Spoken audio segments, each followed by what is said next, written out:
So in this video, we're going to unbox the JBL Wave 200, and if you're new here, just give this video a thumbs up. Don't forget to subscribe to the channel, and without further ado, let's just dive into the video. So this is how the box looks like, and then I actually bought this from AliExpress, so I'm going to leave the links in my description for you guys in case you want to purchase one.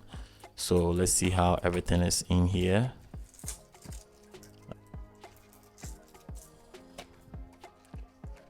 And then how it's actually being packaged. And I think I unboxed the Wave 200 on this channel last month, but I think the paper works and then the packaging are more better than this one right here. This one doesn't really have a lot of paperwork in it, and yeah, so this is the main deal, and that is all we have in here with the charger right here, which is a type C to the normal USB, and that is pretty much very cool. So let's check out the main deal, which is also the earbuds, which does not really enter the ear like the Wave 200 does.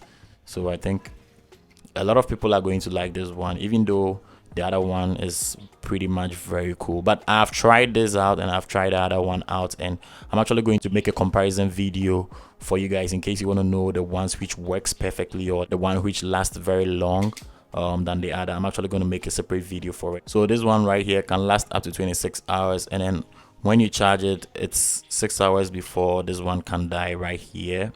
The earbuds will take 6 hours to die, and then the case is going to take 20 hours before it's gonna die. So that is how the battery life of this is, and that is pretty much very cool. So this also has no noise cancellation or noise cancelling, and then it's a JBL deep bass, and then it's a comfort fit like the other one too, and then you can use it as a microphone too, and it's a dual connect, so you can connect both earbuds, and that is pretty much very cool. So you can even get 10 minutes of charge, and then you're going to be able to use it for an hour, and it's Bluetooth 5.2, and that is pretty much very cool. So if this video was very helpful, just like it up, and then if you are bent on getting this JBL Wave 300 right here, I'm going to leave links in my description so that you're going to purchase one. And without further ado, I'm just going to catch you in the next video. Peace.